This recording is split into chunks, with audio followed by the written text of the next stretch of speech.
bill says forward to Michael Russo, Minneapolis, Minnesota. And I open it up, and it's just a note from the Sun-Sentinel. Mike, it's clear that you were interviewing for the job on our dime. Here's your bill for $800 and something. And so so I had to actually call the Sun-Sentinel and essentially make a bargain deal with them. Like, look, you see that's Neuendijk's number, that's Robert's number. Yes, that's Minneapolis. Yes, that's. So I basically split my $800 bill with the Sun-Sentinel that I was using on their dime. They basically leave them.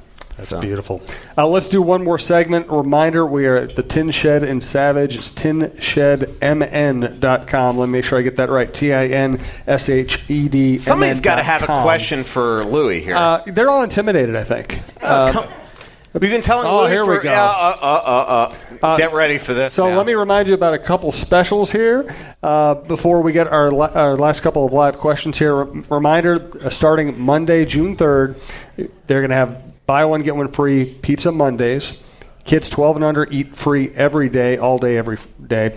50% off lunch deals Monday through Friday, 11 to 1. Entire food menu is 50% off with purchase of any beverage. New 2-for-1 happy hour Monday through Friday, 2 to 6 and 9 to close. That's 2 for 1 on pretty much everything. And they are home to the NFL Sunday Ticket, Buffalo Bills and Green Bay Packers fan clubs, pull tabs, 3 party rooms. We're in one of them right now. So great for events, birthday parties, team parties. Yes, sir. UMD has won the last 2 national titles. How do the Gophers get back there? Well, you got to give Moscow time now. They got to recruit properly, which Moscow will do. He's proven it at St. Cloud, and they have to recruit players that are going to stay around. UMD, one of the things they've been very fortunate. Guys stay committed, they stay with the program, and they're there for a while. You recruit talented players that stay around, and you get good. It's like anything else. Like we were talking about the Wild, you got to. You've had good times, you got to go through some bad times. When you take a look at this year's college championship, the NCAA, even regionals, and you don't have Minnesota, and you don't have Boston College, you don't have BU in it. A lot of the Michigan, you have a lot of these teams, great histories, not in it.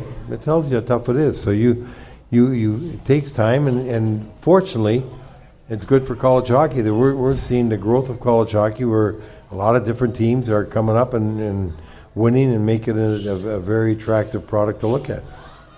Good question. Thank you. Anybody else have a question for Louis?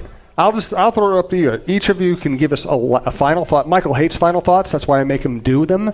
How about I ask Louis a question for his final thought? Deal. Can you tell the plane crash story?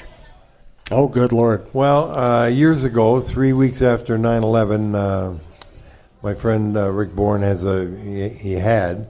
a float plane, and we were going up the Giants Ridge to play golf.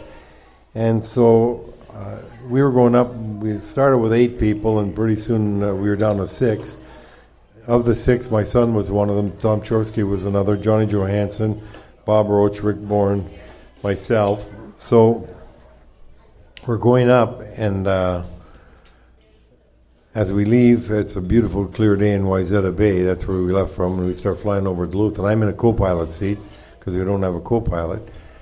And as we're getting close to Duluth, he's talking to the air controller in Duluth, and the guy says, over Lake Vermilion there, in that area, the clouds are very low. It's not very, you don't have a lot of visibility.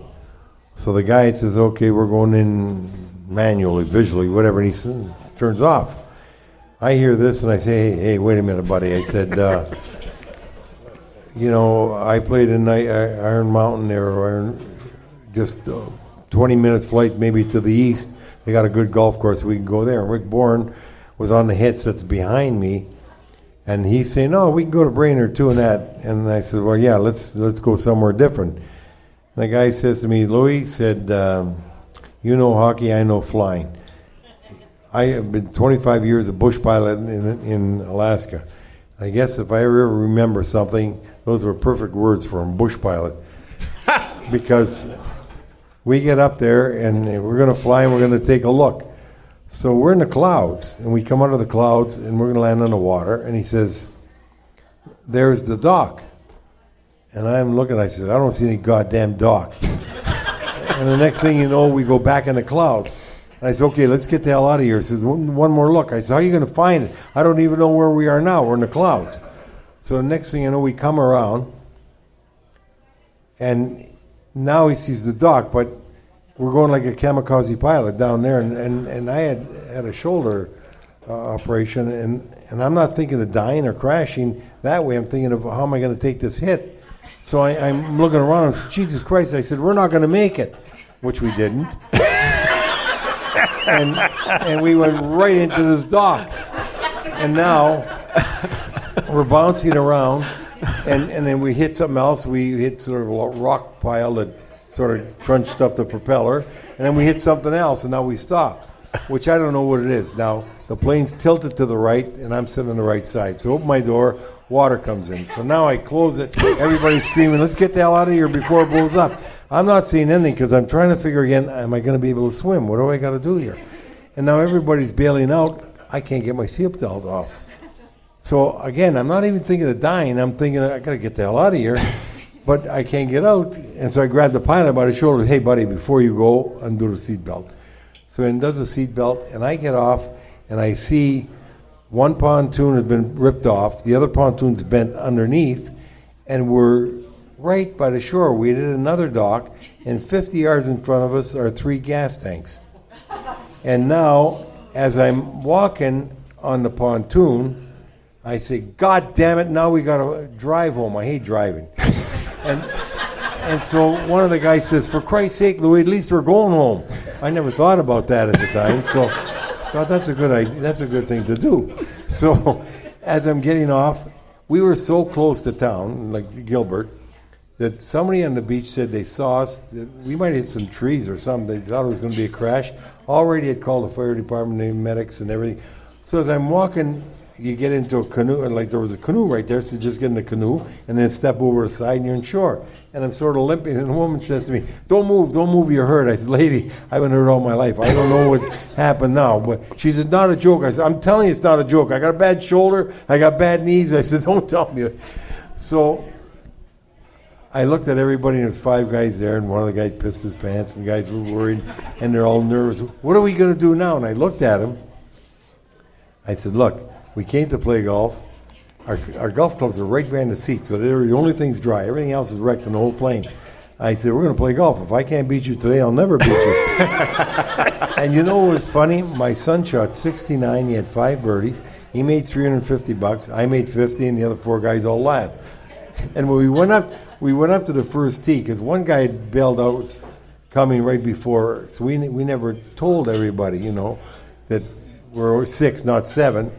So I'm putting my ball in the hole. I'm first on the ground. I'm first, and this old guy, probably my age now, leans over. He says, "Where's the other guy?" I said, "He died in a plane crash." He went white. So wouldn't you know it, I hit the ball first. I hook it into the woods. It hits a tree, comes right back in the middle of the fairway. I turn around and says, "Boys, let's go get a lottery ticket. This is our day today." Wasn't there part of the story that also that you guys didn't call home, and there was news had broken back here? And well, no, what happened was, after the crash, before we got our tea time, then the guy from the clubhouse, they're talking about it. And at first, we're close to 9/11, so people didn't realize if this was tied into somebody else crashing a plane or what's going on, and then they hear I'm on the plane.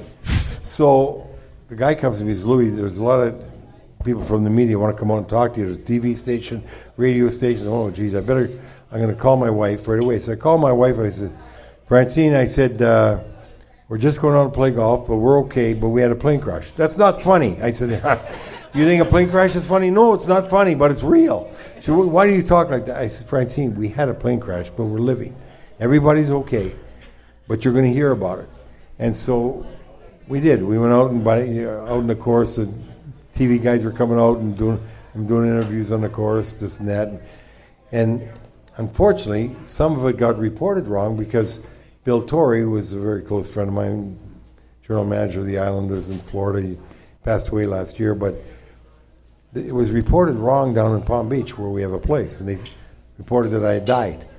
And so Bill called, and he was, that's where it reported wrong. Yeah. But you know, when you go back. And I lived in Florida at the time, so that's what I'm thinking of. So, what's, you know, fortunate for us, when you find out about it, 95% of the people that have a crash in a float plane die.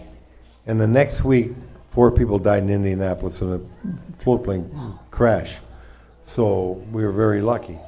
And the good part about it is now, like I was in Toronto a couple of years later, and I saw a young girl sitting there very nervous, and I went over, I said, "You okay?" She said, "No." I said, "Where are you from?" She's St. Paul, but I go to school here in Toronto. I said, "Well, what's the matter?" She said, "I'm afraid of flying." I said, "You're a lucky day." She said, "Why?" I said, "Because I've had a plane crash." I said, "Nobody has 2 plane crashes, so you're going to be fine." Great stuff from Louie. Reminder, we have the ticket giveaway up here. We have the suggestion box up here. Thank you to all our sponsors. Thank you to all of you for showing up. We really appreciate it. Unless you guys have another great freaking story you want to tell real quick, I'll just ask everybody to give these gentlemen a round of applause, please. Thank you, Louie. Appreciate you coming out, sir. Thank you. Pretty little city built on a hillside. Music in the bars and fire in the sky. We went to the beach and it was covered in